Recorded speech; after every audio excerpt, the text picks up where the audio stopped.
has rightly said, the great lockdown recession has by far been the worst recession, worse than the Great Depression and far worse than the global financial crisis.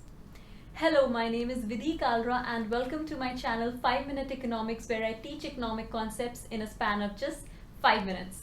So today I'll be talking about the great fall in India's GDP to a record of minus 23.9%, which has been the sharpest contraction in the last 40 years.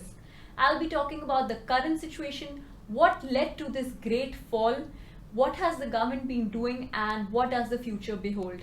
So yeah, let's get started. So of course the economists had predicted a fall in the GDP in Q1 because of COVID-19 pandemic, but definitely not such a great fall to minus 23.9%. India has been one of the worst performers in all over the world.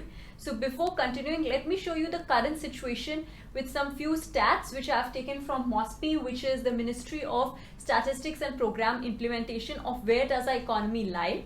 So as already mentioned, GDP is at minus 23.9%, whereas industry has contracted to minus 38%. Services, which were the backbone of our nation, have contracted to minus 20.6%. Manufacturing lies at minus 39.3%, whereas trade and hotels are at minus 47%. Yes, that's true. It's a huge figure. And agriculture is the only one which is standing in a positive figure of 3.4%. But we don't know till when can agriculture hold our nation. So talking about India's GDP pre-COVID-19 hit us, it is not like India was performing really well before we were hit by the pandemic. In fact, India's GDP has been falling past 8 quarters. And in the last financial year, we can see that it has been falling from 5.2 to 4.4 to 4.1 to 3.1% in the shape of a stairway. And definitely when COVID-19 hit us, now our GDP has come down to minus 23.9%. So I'm sure at this point of time, many of you have this question in mind, that of course that we are going through a pandemic and the situation worldwide is not good and every country is suffering. But let me tell you, India is one of the worst performers with some statistics. So UK, which was, a lot had been spoken about UK, that it is not performing well. It was still better off than us at minus 20.4%, and soon after these figures were out, the government came out with a big relief package and they were soon better off, whereas Italy was at minus 12.4% and Canada was at minus 12%. Then why was India at this minus 23.9% low? Is because I feel because of this indefinite and long lockdown and shutdown which was happening in our country, and soon after it was removed. There should have been a graded lockdown and states should have been responsible, and rather than that didn't happen, and medical facilities which should have been improved were not improved, and that is why we have reached the #1 position in the world with the highest number of cases in a day. So coming back to India's falling GDP, which existed even before we were hit by the COVID-19 pandemic, we saw in the budget 2020, which was out on 1st Feb, that there has been a biggest tax shortfall in a decade which India had faced. In fact, the GST collection, GST, which was launched back in 2017 and people had large hopes and called it the second independence, was at a massive low of 91916 crores, and adding up to that was that the center was not paying the GST transfers to the state. Secondly, unemployment.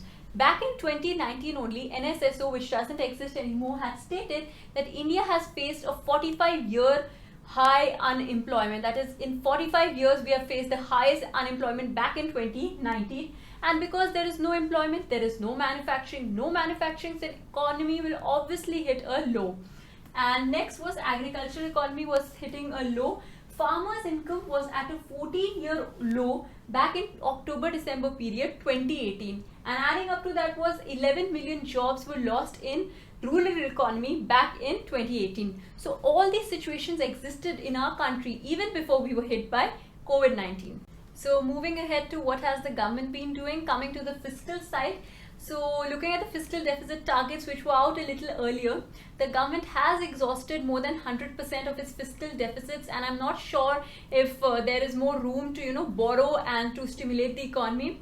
In fact, the government did get big loans from World Bank, but I'm not sure if it's ready to push itself on the fiscal side.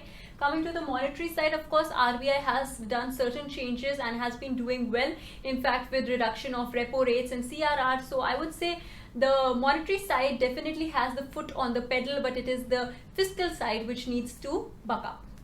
So guys, moving ahead to the future, post-corona things won't set right in terms of investment, because people have borrowed from the banks, and right now the moratorium on the loans and EMIs has been locked. But once the bank starts asking for their money back from the people, they will be in huge debts and situation will get aggravated. In fact, it has been predicted that the NPAs will reach from 10 trillion to 20 trillion, and situation is going to get very difficult, and a lot of pressure will be put on the banking sector in the next 3 months.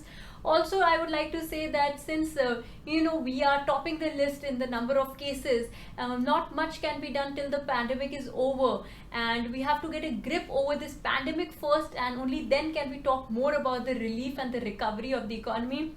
So that's all about this video, guys. Let me know your views in the comment section below. Thank you so much for watching. Don't forget to like and subscribe, and hoping to see you in my next video pretty soon.